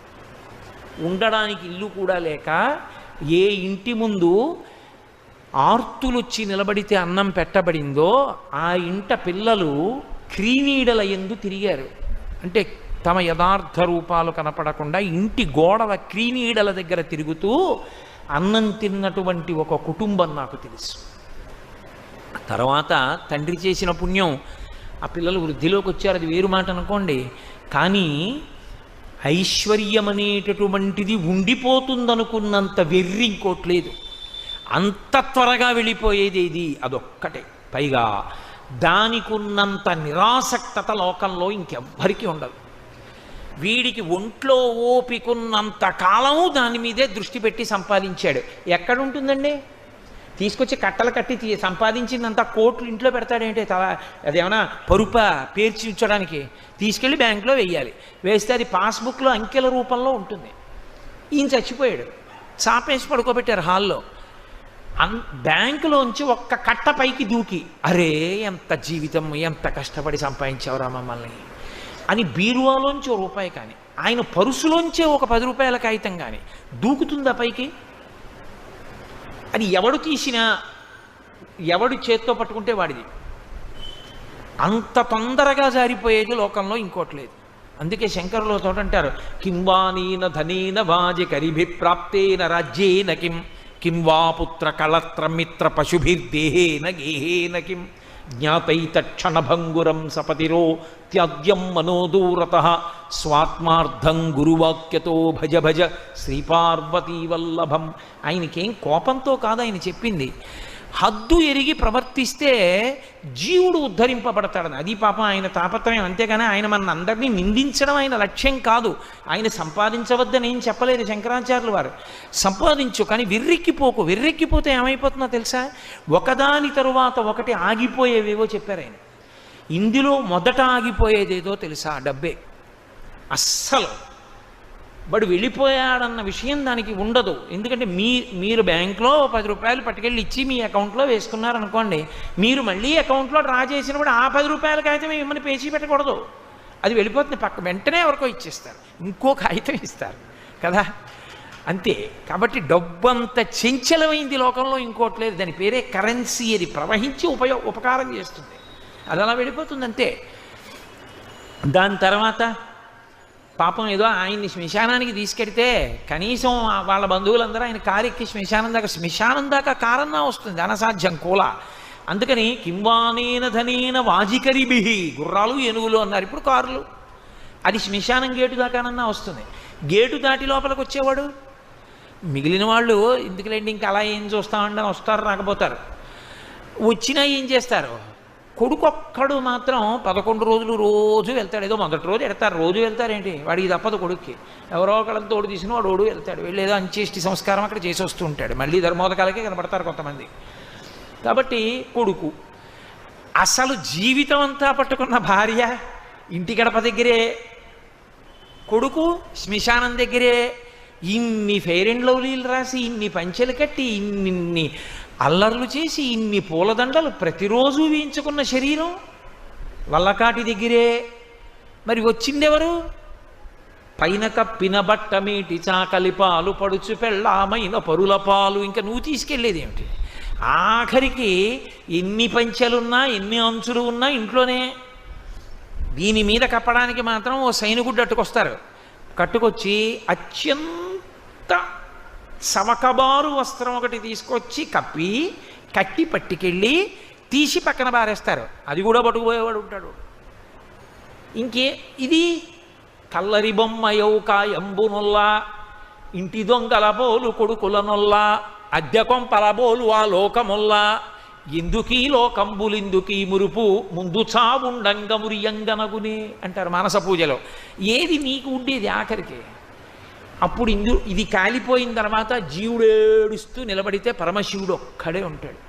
ఎవడు లేక ఏడిచేవాళ్ళు ఉన్నారని ఆయన ఒక్కడే రుద్రభూమిలో కూర్చున్నాడు ఓదార్చడానికి. నేను ఉన్నాను లేరా అంటాడు. అప్పుడు అని రే నువ్వు ఉన్నప్పుడు ఎప్పుడైనా శరీరం ఇచ్చినప్పుడు నన్ను ఒక్కసారి గుళ్ళోకి వచ్చి అభిషేకం చేస్తే ఎంత బాగుపడిపోదురా, ఎంత అల్లరిపడిపోయావు. చెంబుడు నీళ్లు పోయలేదు కదరా నా మీద, పోసి ఉంటే ఎంత అదృష్టవంతుడు అయిపోదురా. పోన్లే, నెక్స్ట్ టైం బెటర్ లక్, పంపించేస్తాడు. మళ్ళీ మనుష్య జన్మ వస్తుందని నమ్మకం ఉంటుంది ఏమిటి? కనుక శంకర భగవత్పాదుల ఆర్తిని మీరు గమనించండి. ఆయన నిందించడం ఆయన ఉద్దేశ్యం కాదు. కాబట్టి ధనము సంపాదించి వద్దని నేను చెప్పట్లేదు, సంపాదించి నీ జీవుని అభ్యున్నత కొరకు కొంత ఖర్చు పెట్టుకో. అక్షయతృతి వచ్చింది, కూజ కూడా కొనకుండా మానేకు. ఆ కూజ అందులో నీళ్లు నిన్ను రేపొద్దున రక్షిస్తాయి. కాబట్టి ఓ కూజ దానం చేసుకో, ఓ పంచల్సాపు దానం చేయి. ఒంట్లో ఓపిక ఉంది కాబట్టి కాస్త గంధం తీ. పరమేశ్వరుడికో ఎవరో పెద్దలకో కాస్త గంధం అలదు నీ చేత్తో. ఓ పుష్పహారం కొని వాళ్ళ మెళ్ళో వేయి. ఒక్క గొడుగు కొని వాళ్ళకి గొడుగు పట్టు. ఉత్తర జన్మల్లో నీకు ఎప్పుడు నీడ దొరుకుతుంది. నువ్వు ఎప్పుడు తప్తమైపోవలసిన స్థితి నీకు రాదు. హాయిగా చల్లగా కూర్చోగలుగుతావు. ఒక్కసారి గొడుగు పడితే అక్షయమై పట్టుకుంటుంది నిన్ను. ఒక్క చెప్పులు జతి కాళ్ళు మాడిపోతూ పరుగులెత్తవలసిన అవసరం నీకుండదు. హాయిగా ఎండలో నిలబడినా కాళ్ళు కాలకుండా నిలబడేటట్టుగా రక్షింపబడతావు. కాబట్టి పరమేశ్వరుడు నీకున్న దానిలో చేసి తరించు తప్ప దాచేస్తే ఏమొచ్చింది? అలాగని దాచద్దు, పిల్లలకి ఇవ్వద్దని శాస్త్రం చెప్పలేదు. కొంతైనా నీ జీవుడి కొరకు కూడా ఖర్చు పెట్టుకో. అందరితో పాటు ఇంకోండి కూడా లెక్కలో వేసుకో. నా జీవుడు కూడా వాడు ఉన్నాడు, వాణ్ణి ఉద్ధరించాలిగా. పిల్లలకి అన్నం పెట్టాను, పిల్లల్ని చదివించాను, పిల్లలు పెద్దవాళ్ళు అయ్యారు, పెళ్ళిళ్ళు చేశాను, వాళ్ళను ఉద్ధరించినట్టే ఇంకోడు కూడా ఉన్నాడు. వాడు ఇంట్లో ఉండడు, ఇక్కడే ఉంటాడు. వాడికి ఏదో చెయ్యాలిగా మరి, వాడికి ఉద్ధరణ కొరకు. వీళ్ళు పెద్దవాళ్ళు అయిపోతారు, ఒక్కసారి ఇందులోంచి వీడు బయటకు వస్తే వాళ్ళకి దీనికి సంబంధాలు తెగిపోయాయి. మరి వీడి కోసం వీడు మళ్ళీ ఇంకో శరీరంలోకి వెళ్ళినప్పుడు పట్టుకెళ్ళడానికి కొంత పుణ్యం నేను సర్దాలి కదా. అది వాడి కొరకు కూడా కొంచెం చెయ్యి. ఎక్కడో అక్కడ తెచ్చి వాళ్ళకి పెడుతున్నావా? ఉన్న దాంట్లోనే నిన్ను కోట్లే ఖర్చు పెట్టని చెప్పలేదు శాస్త్రం. పావలా కాసు ఖర్చు పెట్టావు, ఖర్చు పెట్టలేవా? బెంగ పెట్టుకోకు. అలా వెళ్ళిపోతున్న వాడికి కాసిన మంచినీళ్ళు అవి కూడా ఇవ్వలేవా? బెంగ పెట్టుకోకు. పెద్దలకి కాళ్ళు పట్టు, అది కూడా చేయవా? పెద్ద ఆయనకి కుర్చీ ఇచ్చి నువ్వు కింద కూర్చో, అది కూడా చేయవా? పోనీ ప్రసాదం కళ్ళకద్దుకుని నోట్లో వేసుకో. ప్రసాదం కళ్ళకద్దుకుని నోట్లో వేసుకోవడానికి కూడా నీకు అభ్యంతరాలు ఉంటే నిన్ను రక్షించేవాడు ఇంకా లోకంలో ఉండడు. కాబట్టి ప్రసాదం కళ్ళకద్దుకుని నోట్లో వేసుకో. ఒంట్లో ఓపిక ఉందా? ఓ పల్లకి పట్టుకో. ఏదో ఒకటి చెయ్యి, నీకున్నది ఏదో ఒకటి ఈశ్వరార్పణము చెయ్యి. అది చెయ్యలేదు, అందరూ బాగుంటారు, దాచినవన్నీ తీసుకుంటారు, నీ జీవుడు దరిద్రుడవుతాడు. అప్పుడు ఏం చేస్తావు? అప్పుడు ఏం చేయడానికి ఉండదు ఓసారి జారిపోయాక. కాబట్టి చేసుకో, ధనమును ఉపయోగించు, లేకపోతే ఆ ధనము నీతో వచ్చేది కాదు, చించలము ఆగిపోతుంది. జన్మజన్మాంతరములు నీ వెంట వచ్చేది కాదు. ఇంకా కొడుకు సత్పురుషుడైతే నిన్ను ఉద్ధరించగలడు. కొడుకు గొప్ప సత్పురుషుడు అనుకోండి, మహానుభావుడు కొడుకు అనుకోండి, కొడుకో మనవడో మునిమనవడో 3 తరాలు కదా ఉంచుతారు తద్దినం పెట్టడానికి. ఒక మహానుభావుడు నీ వంశంలో పుట్టాడు, పరమభాగవతోత్తముడు. అటువంటి వాడు పుట్టి పరమేశ్వరుణ్ణి విశేషమైన భక్తితో బతికున్నన్నాళ్ళు ఆరాధన చేశాడు, ఆయన్ని నమ్ముకుని బతికాడు. అలాంటి వాడు నీ వంశంలో 3 తరాల్లో పుట్టాడు కాబట్టి నిన్ను విడుదల చేస్తాడు. ఆ కొడుక్కి నువ్వు ఇదే నేర్పితే, అందుకే ధర్మం చేసేటప్పుడు కొడుకుని పక్కన పెట్టుకోమంటారు. నువ్వు వాడికి నేర్పింది లేదు, అసలు నువ్వు వాడికి ఉపనయనమే చేయలేదు. లోకంలో నువ్వు తినేయడానికి ఖర్చు పెట్టేయడానికి డబ్బు బాగుంది, కొడుక్కి ఉపనయనం ఇప్పుడు ఎందుకండి? వాడికి పెళ్లికి ముందు ఉపనయనం, వాడికి పెళ్లికి ముందు ఉపనయనం, ఉత్తరాయణం లేకపోతే దక్షిణాయనంలో ఉపనయనం. ఇలా ఉపనయనం చేసుకుని మర్నాడు వాడికి పెళ్ళి. ఇంకా వాడు ఎప్పుడు చేస్తాడు సంధ్యావందనం గాయత్రి? నువ్వే పాడు చేసేసింది. కాబట్టి వాడికి యజ్ఞోపవీతం మీద కూడా నమ్మకమే ఉండదు. ఇది ఎప్పుడు కట్టి కుడిపేస్తుంది, శరీరం అంటూ పడిపోతుందిగా. అప్పుడు వాడేం చేస్తాడు నీకు? నువ్వే పాడు చేసింది, వాడు కాదు. నువ్వు వాడికి నేర్పలేదు, కొడుకుని దగ్గర పెట్టుకొని కొడుకు ఇలా బతకాలని నువ్వు నేర్పలేదు కొడుక్కి. నువ్వు సంపాదనలో తిరిగావు, వాడికి అదే మప్పావు. నువ్వు పట్రా, సంపాదించు, బ్యాంకులో వెయ్యి, కూడబెట్టు, అదొక్కటే మప్పావు. దానికి వాడు అలవాటు పడిపోయాడు. వాడు రేపేం చేస్తాడు? వాడికి చేయడానికి పాపం వాడికి ఏం తెలుసు? వాడిని అనడానికి ఏం లేదు, వాడికి ఏం తెలుసు అని చేస్తాడు. వాడికి ఏం తెలియదు. అది బాగా వ్యగ్రత పొందిందనుకోండి, ఇప్పుడు ఎక్కడ కుదురుతుందని, కానీ మీరు చేసేయండి 11వ రోజుకి వస్తానంటాడు. నేను ఎన్నో కుటుంబాల్లో చూశాను. కాబట్టి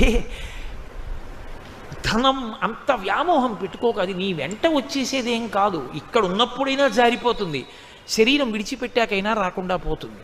వచ్చేదేది ఆ ధనాన్ని మారిస్తే వస్తుంది, పుణ్యధనంగా మారిస్తే వస్తుంది. ఒక్క కూజ కొన్నావు, ఒక్క కూజ జన్మాంతరంలో, ఒక్క అక్షయ తృతీయ నాడు ఇచ్చావు, అది అక్షయమై నీ జీవుడు ఎన్ని శరీరాల్లో ఉన్నా అది పనికొచ్చింది. ధనమును పుణ్యధనంగా మార్చడం నేర్చుకో. ఎప్పుడో అప్పుడు మళ్ళీ నువ్వు తరించడానికి అది మార్గం అవుతుంది. ఇది శంకర భగవత్పాదుల యొక్క ఆవేదన. ఆయన ఆవేదన దిద్దడమే కానీ ఆయన ఆవేదన నింద చేయడమో, నువ్వు పాడైపోతున్నావు అనడమో, ఖండించడమో కాదు. శంకరులకున్నంత సాత్వికమైన వాక్కు నాకుంటే ఇంత కఠినంగా కూడా మాట్లాడేవాడిని కాదు. శంకరులైతే ఇంకా చాలా ప్రేమగా మాట్లాడతారు. నాకు అంత ప్రేమగా మాట్లాడడం రాదు కాబట్టి నా వాక్కు ఎందుకు కొంత వ్యగ్రత కనపడుతోందేమో నేను మాట్లాడుతున్నప్పుడు.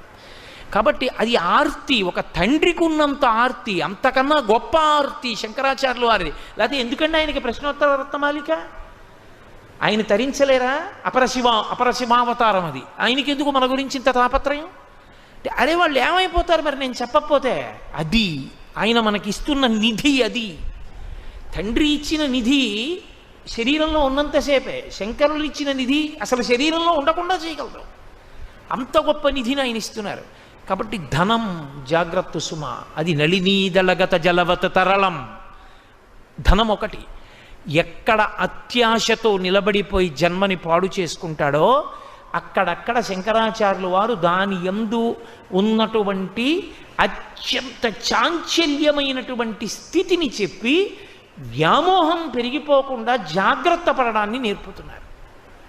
కాబట్టి మహానుభావుడు తులసీదాస్ గారు రామాయణం చెప్తుండేవారు. చెప్తుంటే ప్రతిరోజు గుర్రం మీద వెళ్ళిపోతుండేవాడు జమీందారు కాశీపట్టణంలో. చూసి నవ్వేవాడు గుర్రం ఆపి.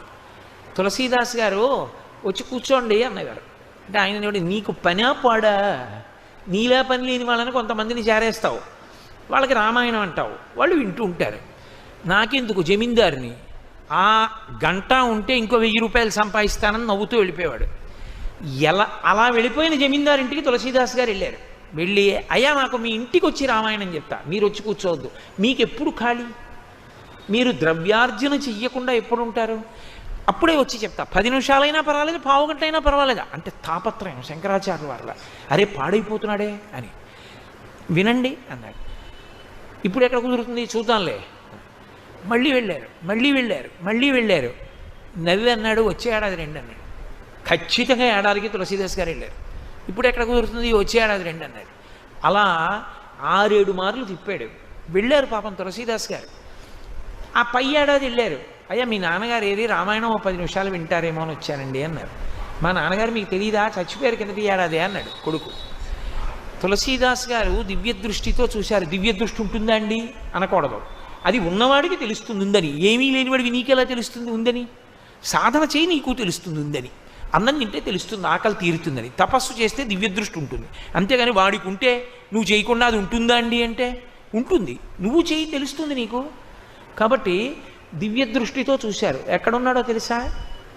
కిందటి ఏడాది వరకు జమీందారుగా ఉన్న జీవుడు ఆ ఇంటిలోనే పశువుల కొట్టంలో ఎద్దుగా ఉన్నాడు తాపత్రయానికి. ఇంకా ఐశ్వర్యం మీద భ్రాంతి పోక పొలాలు దున్నడానికి ఆ ఇంటి పశువే అయి ఆ ఇంట్లో నిలబడి ఉన్నాడు. లోపలి జీవుడు గుర్తుపట్టాడు తులసీదాస్ గారిని. ఎద్దు ఆయన వంక చూసి కన్నుల నీరు కార్చింది. ఒక్కసారి మీ దగ్గర రామాయణం వింటే ఇలా అయ్యేవాడిని కాదు. అది వినక ధనమునందు మమకారం పెట్టాను. ఇప్పుడు వాడు యజమాని, వాడేమీ చేయడు. ఇదిగో ఈ పక్కనున్న ఆవుని వాడు దానం చేయడు నా పేరు చెప్పి. అందుకని ఇదిగో ఎద్దునయి ఆ పొలాన్ని దున్నుకుంటున్నా. తోక మిలిపెడుతున్నాడు, కంట్లో కారం పెడుతున్నాడు, వీపు మీద కొరడాతో కొడుతున్నాడు. గడ్డి తిని పొలం దున్నుతున్నాను. 1 గంట రామాయణం వింటే ఇలా అయ్యేవాడిని కానన్నాడు. ఆ భాష జీవభాష తులసీదాస్ గారికి అర్థమైంది. ఒకసారి ఇది వదిలిపెట్టాక ఎవడు ఉద్ధరిస్తాడు? ఇక ఉద్ధరించేవాడు ఉండడు. కాబట్టి ధనమునందు ఆర్జన ధనమును ఆర్జన చెయ్యకుండా ఉండు. అసలు డబ్బు వద్దు నీకు, డబ్బు వల్ల పాడైపోతావు. ఎందుకు డబ్బులు? అసలు డబ్బుల జోలికి వెళ్ళకు అని ఎవ్వరూ చెప్పలేదు. మీరు బాగా గుర్తుపెట్టుకోవాలి. నేను ఎలా సన్యాసినో నువ్వు అలా ఉండని చెప్పరు. ఎందుకో తెలుసా? సన్యాసి కూడా దేని మీద ఆధారపడతాడండి? గృహస్థాశ్రమం మీద ఆధారపడతాడు. సన్యాసికి భిక్ష ఎవరు పెడతారు? గృహస్థు పెడతాడు. బ్రహ్మచారికి భిక్ష ఎవరు పెడతారు? గృహస్థు పెడతాడు. వానప్రస్థుకి భిక్ష ఎవరు పెడతారు? గృహస్థు పెడతాడు. అసలు సన్యాసి కూడా శరీరంతో బతికున్నాడంటే గృహస్థు వల్లే. గృహస్థు కన్నా గొప్ప ఆశ్రమం ఏదీ లేదు ఆ కోణంలో చూస్తే. నీ చెప్పడం ఏంటి, వేదాంతం చెప్పింది. కానీ నువ్వు సంపాదించకుండా ఎలా పెడతావు? కాబట్టి సంపాదించమనే చెప్పింది గృహస్థుని. సంపాదించని గృహస్థు బ్రహ్మచారికి ఎలా పెడతాడు, సన్యాసికి ఎలా పెడతాడు, వానప్రస్థికి ఎలా పెడతాడు, తను ఎలా తింటాడు? సంపాదించవయా. తస్మాత్ నైతికమర్థమార్జన శృడు సఖే. నీతి మార్గం తప్పకుండా సంపాదించు. కానీ నీ జీవుడి గురించి కూడా చూసుకో. దాని ఎందే మమకారమును పెట్టుకుంటే జారిపోతుంది సుమా. కాబట్టి యవ్వనం ధనం చ ఆయుహు. ఆయుహు శంకర భగవత్పాదులు 3వదిగా చెప్పినది ఆయువుని చెప్పారు. ఆయువు అంటే కాలము కాదు. మీరు బాగా గుర్తుపెట్టుకోవాలి. కాలము అనంతమై వెడుతూ ఉంటుంది. అలాగే కాలమునందు ఒక ప్రత్యేకమైనటువంటి తేదీ నాడు, ఒక నక్షత్రంలో ఒక తిథి నాడు పుట్టి, ఒక నక్షత్రంలో ఒక తిథి నాటి వరకు ఒక ఉపాధి యందు ఒక జీవుడు ఉన్న కాలాన్ని ఆయుర్దాయమని పిలుస్తారు. ఆ జీవుడికి ఒక కుక్క ఒక తిథి నాడు పుట్టింది, ఒక నక్షత్రంలో పుట్టింది. ఒక నక్షత్రంలో ఒక తిథి నాడు వెళ్ళిపోయింది. ఒక వ్యక్తి ఒక నక్షత్రంలో పుట్టాడు. నక్షత్రాన్ని బట్టే కదా జాతకం రాస్తారు. మరి ఒక నక్షత్రంలో ఫలానా పాదంలో ఫలానా సమయానికి పుట్టాడు, ఫలానా నక్షత్రంలో ఫలానా తిథి నాడు ఫలానా రోజున ఫలానా సమయానికి వెళ్ళిపోయాడు. ఇప్పుడు ఆయన ఆయుర్దాయం ఎంత అని అడిగారు అనుకోండి, ఆ తిథి నుండి ఈ తిథి వరకు ఆయన శరీరముతో ఉన్న కాలమునకు ఆయుర్దాయం అని పేరు. శంకరులు అంటున్నారు ఆయుహు అత్యంత చంచలమైన వాటిల్లో చ అది కూడా. ఎందుకో తెలుసా? అసలు లోకంలో తాను ఎంతకాలం ఉంటాడన్నదే తనకి తెలియదు. జీవుడు శరీరమునందు ఎంతకాలం ఉంటాడో ఎవ్వరికీ తెలియదు.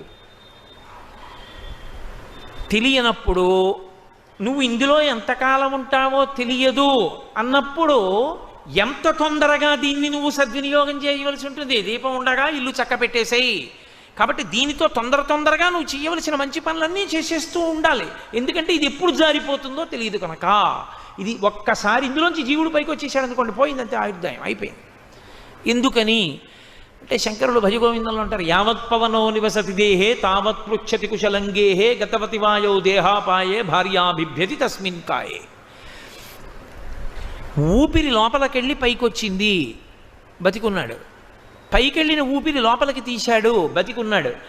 ఊపిరి తీసి విడిచిపెడుతున్నాడు, బాగున్నారా అండి, బాగున్నారా అండి అని అడుగుతారు అందరూ. మంగళం, శివం, శోభనం, భద్రం, శ్రేయం అందరూ ప్రశ్న వేస్తారు. కులాసాగా ఉన్నారా అంటారు. ఊపిరి తీశాడు, విడిచిపెట్టలేదు. విడిచిపెట్టాడు, తీయలేదు. ఇప్పుడు కాయం, ఇక దాన్ని కులాసాగా ఉన్నారా అని ఎవ్వరు అడగరు, అంతిమ దర్శనమే చేస్తారు. ఆయన వెళ్ళిపోయాడంట. మరి శరీరం అక్కడే ఉందిగా, అది శరీరం, కాయం. మరి ఇంతకన్నా నువ్వు ఎప్పుడూ ఆయన్ని చూడలేదు కదా, ఇది చూసేగా అడిగేవాడు బాగున్నావా అని. అబ్బా అలా నాతో మీరు వాదన చేయకండి, కానీ ఆయన మాత్రం కాదు, ఆయన వెళ్ళిపోయారు. మరి అది ఆయన కాయం, ఆయన శరీరం. భార్య ఏం చూసింది? అదే చూసింది. రోజు రాత్రి నిర్భయంగా గది తలుపులన్నీ తాళాలు వేసేసి ఒక్క గదిలో ఒక్క మంచం మీద ప్రియమార కౌగిలించుకుని నిద్రపోయింది. ఏమా బయట చాలా వానగా ఉంది, మబ్బులు వేసేసాయి, రేపు తీసుకెళ్ళి చేస్తాం అంత్యేష్టి సంస్కారం, ఇవాళ రాత్రి కూడా అలా పడుకోండి ఇద్దరు అంటే ఆవిడ అంటుందట, బిభ్యతి, భయపడిపోయి, నీ మోహం ఏట్సా, అది శరీరం, తస్మిన్ కాయే, అది శరీరం రా అంటుంది. శంకరులు అంటున్నారు, ఓరి పిచ్చాడా, నీ గౌరవం అంతా ఎక్కడుందో తెలుసా? ఆ ఊపిరి వెళ్ళి రావడం మీద ఉంది. ఎవరు అతించేది? పెళ్ళమా, పిల్లలా, సాటి ఉద్యోగుల, సమాజమా? ఎవ్వరూ కాదు. 1,000,000 మంది వైద్యులు కూడి వచ్చినా కానీ మరణమయ్యడి వ్యాధి మాన్పలేరు. పరమేశ్వరుడు ఊపిరాగిపోవాలని శాసనం చేస్తే 1,000,000 మంది వైద్యులు వచ్చి అక్కడ నిలబడినా ఇంకొక ఊపిరి వారు తీయించలేరు. అంటే నేను నింద చేశాను వైద్యులని మీరు అనుకోకూడదు. వైద్యో నారాయణో హరిహి, ఈశ్వర స్వరూపం, నేను కాదనంటలేదు. కానీ వైద్యుడు కూడా ఈశ్వరుడి సహకారంతో చేయగలడు తప్ప ఆయు ప్రమాణాన్ని పెంచేయలేడు. కాబట్టి ఎప్పుడు జారిపోతుందంటే ఎవరికి తెలుసు? ఎప్పుడు ఏ ప్రాణి ఎక్కడ శరీరం విడిచిపెట్టేస్తుందో తెలియదు. కాబట్టి ఆయువు ఉండగా నీవు చేయవలసినటువంటి సత్కర్మ తొందరగా చెయ్యి. ఎప్పుడో చేస్తానని మంచి పనులకు తేదీల నిర్ణయం చేసుకుని ఉండిపోకు. ఓ మంచి పని, చాలా మంచి పని నీకు తెలుసు, దాన్ని సాధ్యమైనంత తొందరగా చెయ్యి. ఎందుకో తెలుసా? ఇందులో ఉండగా నువ్వు చేయగలవు. ఇది దాటితే ఇక నీకు సత్కర్మాచరణము లేదు. మనుష్య జన్మలో ఉంటేనే చేయగలవు. కాబట్టి సత్కర్మ చేసేసేయి. ఒక చోట ఒక విచిత్రమైనటువంటి ఐతిహ్యం చెప్తుంటారు. ఒక చిన్న కథ, చాలా చిత్రమైంది ఒకటి ప్రతిపాదన చేస్తూ ఉంటారు. ధర్మరాజు గారు రాజసూయాగం అంతా పూర్తి చేసేశారు. రాజసూయాగం కూడా కాదు, పట్టాభిషేకం పూర్తయిపోయింది ఆయనకి. పట్టాభిషేకం పూర్తయిపోయి ఆయనే మహారాజు. బడలిపోయాడు. మరి ఇన్ని పనులు చేసి ఓ పెళ్లి చేస్తేనే బడలిపోదాం, ఆ పట్టాభిషేకం అంతా ఇన్ని దాన ధర్మాలు చేసిన వాడు బడలిపోడండి. అలిసిపోయి ఉన్నాడు. ఎక్కడి నుంచో బ్రాహ్మణుడు వచ్చాడు. అయ్యా ఒక్క గోవు దానం చేయండి, నాకు బతికేస్తాను అన్నాడు. అంటే ధర్మరాజు గారు అన్నారంటారు సుమండి, మహాభారతాంతర్గతమని మీరు అనుకోకండి, ఓ మంచి సందేశం ఇవ్వడానికి చెప్తారు. రేపు రమ్మను, దానం చేస్తాను అన్నాడు. వెంటనే భీముడు అన్నాడు, నగారాలు మోగించండి అన్నాడు. అంటే ఏదైనా చాలా గొప్ప మంగళప్రదమైన విశేషం జరిగితే కోటలో నగారాలు మోగుతాయి, నగారాలు మోగించండి అన్నాడు. నగారాలు మోగించారు. ధర్మరాజు తెల్లబోయాడు. ఇదేమిటి, నేను కదా రాజుని, నాకు తెలియకుండా కోటలో ఏ శుభం జరిగింది, ఎందుకు మోగించారు నగారాలు అని సేవకుల్ని పిలిచి అడిగాడు. దేనికి మోగే నగారాలు అన్నాడు. ఇవి మాకు తెలియదు, భీమసేన మహారాజు గారు మోగించమన్నారు, మోగించాం. ఏది భీమసేనుండి పిలవండి అన్నాడు. ఎరా తమ్ముడా, ఎందుకు మోగించావు నగారాలు? అన్నయ్య, ఇంతకన్నా శుభమే ఉంటుంది లోకంలో, ఇవాళ నువ్వు అంత గొప్ప విషయాన్ని సాధించావు. ఏం సాధించానురా? రేపు దానం చేస్తానన్నావు కదా గోవుని, అంటే రేపటి వరకు బతికుంటానని నమ్మకమే కదూ. రేపటి వరకు బతికుంటానని చెప్పావంటే నువ్వు కాలాన్ని విజయం సాధించావు, కాలము మీద అదుపు సంపాదించావు. నువ్వు ఎంతకాలం ఉంటావో నీకు తెలుసు అనమాట. లేకపోతే రేపు చేస్తానని ఎందుకంటావు మంచి పని? అందుకని ఇంతకన్నా గొప్పది ఎక్కడ ఉంటుంది, అందుకని నగారాలు మోగించమన్నాను అన్నాడు. ధర్మరాజు గారు వెంటనే ఆలోచించి ఆ బ్రాహ్మణుణ్ణి తీసుకురండి, గోదానం చేసేస్తానన్నాడు. పుణ్యకర్మాచరణమునకు శరీరమును వెంటనే వాడు. అలా వాడకపోతే తరువాత వచ్చేటటువంటి సమస్యలకి విరుగుడు ఉండదు. ఇక నువ్వు ఎన్ని వేళ్ళు విరుచుకోవడానికి ఏమి ఉండదు. ఈ చేతిని పట్టుకుంటే కదా వేళ్ళు విరుచుకోవడం. కాబట్టి ఆయువు ఉంటుందని నమ్మకము లేదు. అందుకే ఉన్న ఆయుర్దాయాన్ని ఎంత సద్వినియోగం చేసుకుందామని తాపత్రయపడ్డారు. భాగవతం అంతా ఎక్కడి నుంచి వచ్చిందండి? 12 స్కంధాల భాగవతం రావడానికి కారణం 7 రోజుల్లో నువ్వు చచ్చిపోతావన్నారు పరీక్షిత్తని. ఆయన ఏడవలేదు. అయ్యి బాబాయ్ చచ్చిపోతాను, ఈ రాజ్యం ఏమైపోతుందని ఆయన ఏం అనలేదు. అన్నీ విడిచిపెట్టి గంగ ఒడ్డున కూర్చున్నాడు. ప్రాయోపవేశం చేసి అమ్మా అని పిలిచిన నరు పొమ్మా అని ముక్తి కడకు ముత్తువట లెమ్మా నీ రూపముతో రమ్మా నాకెదురంగ గంగ రమ్యతరంగా అని పిలిచాడు. పిలిచి దర్భాసనం వేసి కూర్చుని మహానుభావుడు ఒక మాట చెప్పాడు. ఉరగాధీశ విషానలంబునకు మీ నొప్పింతు ఈశ్వర సంకల్పము నేడు మానదు భవిష్యజ్జన్మ జన్మంబులన్ హరి చింతారతియున్ హరి ప్రణుతి హరి భాషాకరణ నాసక్తియున్ హరి పాదాంబుజ సేవయున్ కలుగు మీరర్ధిన్ ప్రసాదింపరే అన్నాడు. నాకు 7 రోజులే అభివృద్ధాయం అని నేను ఏడవట్లేదు. ఎప్పుడో అప్పుడు విడిచిపెట్టాలి ఈ శరీరాన్ని. నాకు కావలసింది ఈ 7 రోజులు నేను ఏది చెయ్యడం వల్ల, ఏది వినడం వల్ల, ఏది చదవడం వల్ల నేను మళ్ళీ మళ్ళీ జన్మలను స్వీకరించినా దాని యందు పరమేశ్వర సేవ చెయ్యగలిగినటువంటి ఉత్తమ బుద్ధిని పొందుతానో అటువంటి మంచి విషయాన్ని నాకు మీరు బోధ చెయ్యండి అన్నాడు. అందుకొచ్చింది భాగవతం అంతా. 7 రోజులు సుఖబ్రహ్మ కూర్చుని భాగవతం చెప్పారు పరీక్షిత్తుకి. ఆర్తి కలిగి అడిగాడు.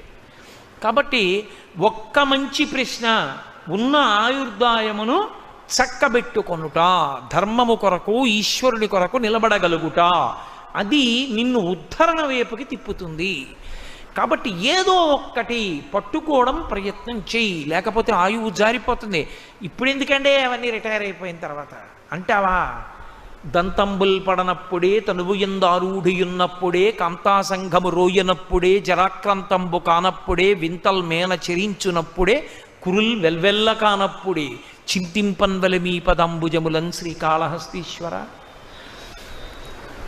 ఇవాళ పొద్దున్న మంచి అధికార పదవిలో ఉండి వెలిగిపోతూ ఏదో అక్కడికి వెళ్ళి కార్యక్రమాన్ని చక్క పెడదామని బయలుదేరి వెళ్ళిపోతున్నటువంటి వ్యక్తి కొన్ని రోజుల పాటు శరీరం ఎక్కడో ప్రేతమై పడిపోతే తెలియనటువంటి స్థితిలో పడిపోయినటువంటి సంఘటనలు తెల్లవారి లేస్తే మనం చదువుతున్నాం. ఆయుర్దాయం తనది అయిపోతోందని, తాను ఇంక ఉండనని, తాను వెళ్ళిపోతున్నానని ఆయనకి తెలుసా? తెలిస్తే ఎక్కడికో పెడతాడా? ఏ పుణ్యకర్మాచరణమో చేసుకోడా? ఆయుర్దాయమంత చించలం ఇంకొకటి లేదు. నిత్యమా జీవితము నీటిపై బుగ్గ. నీటి మీద బుడగ ఎంతసేపు ఉంటుంది ఎవరికి తెలుసు?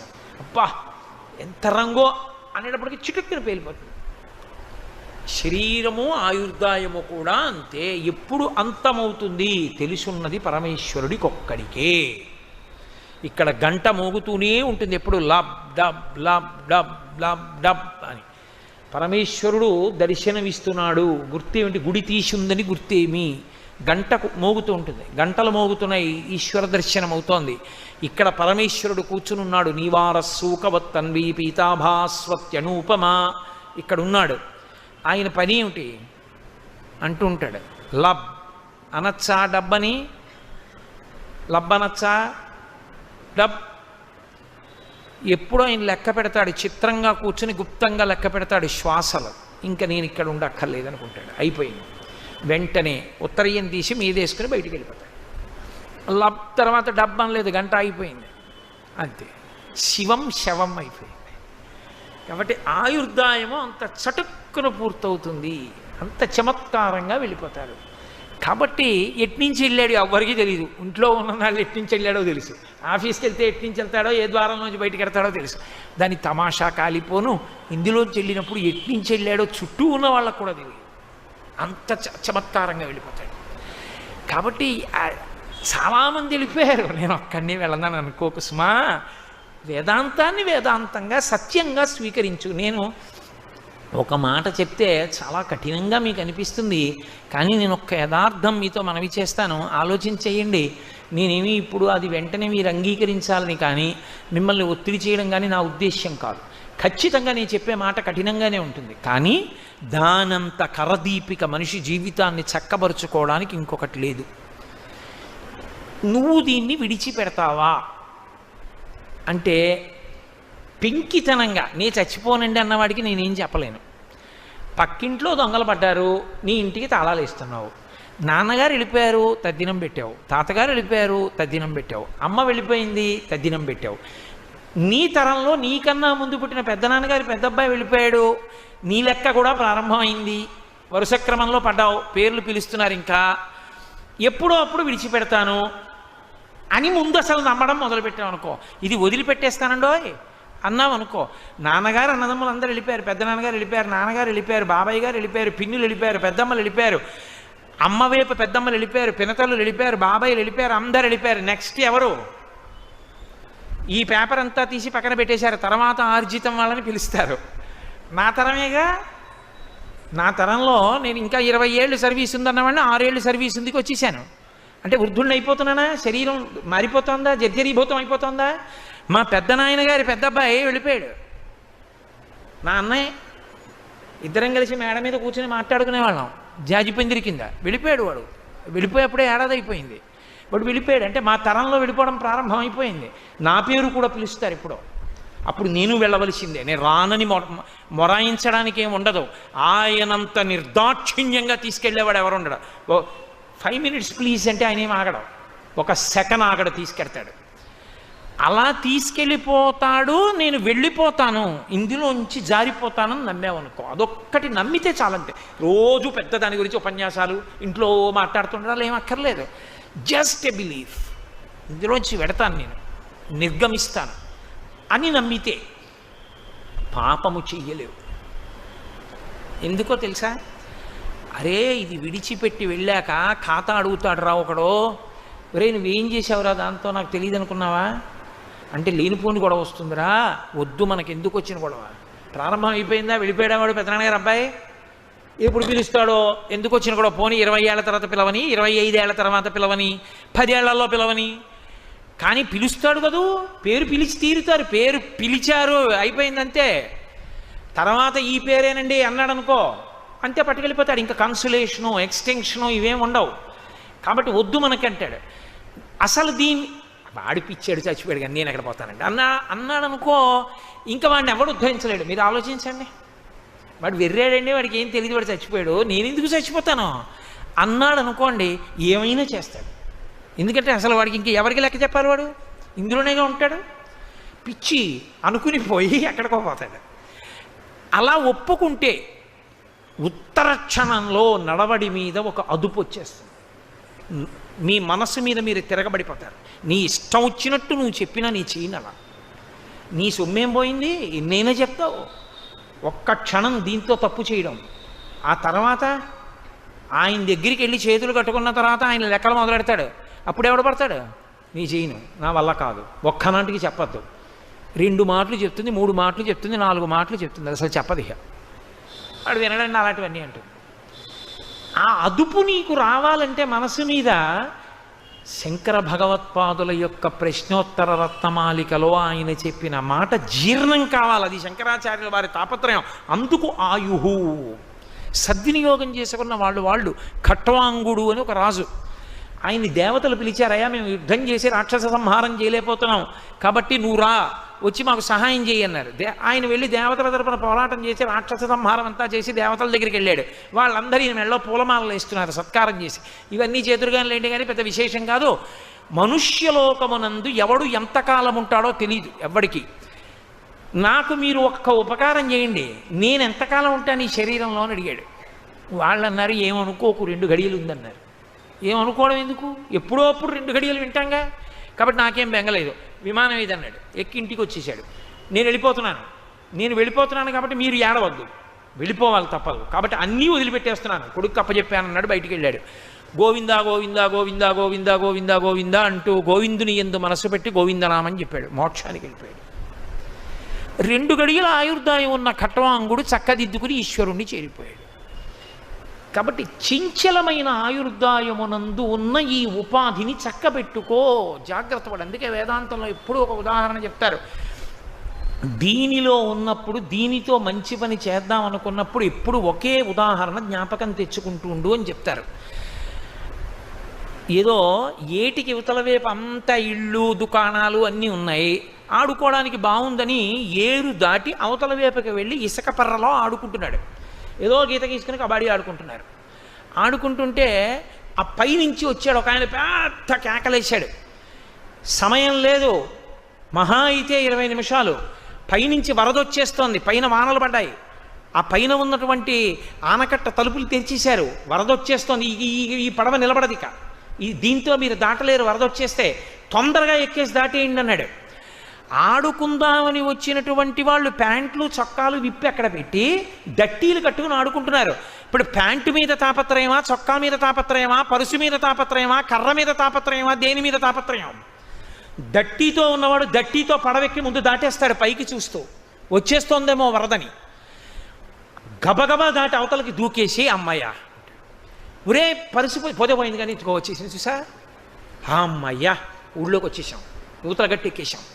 ఇప్పుడు గట్టెక్కి వరదను చూస్తాడు నిర్భయంగా. పైగా అంటాడు, మహానుభావుడు చెప్పాడు రా, ఆ ఒక్క మాట చెప్పుండకపోతే కొట్టుకుపోతుండ్రా, ఇందులో ఏం అదృష్టం రా, పోతే పోయిందిలే, బట్టలు పోతే పోయాయి, పరుసు పోతే పోయింది, మళ్ళీ సంపాదించుకోవచ్చు, యువతలకు వచ్చేసాం.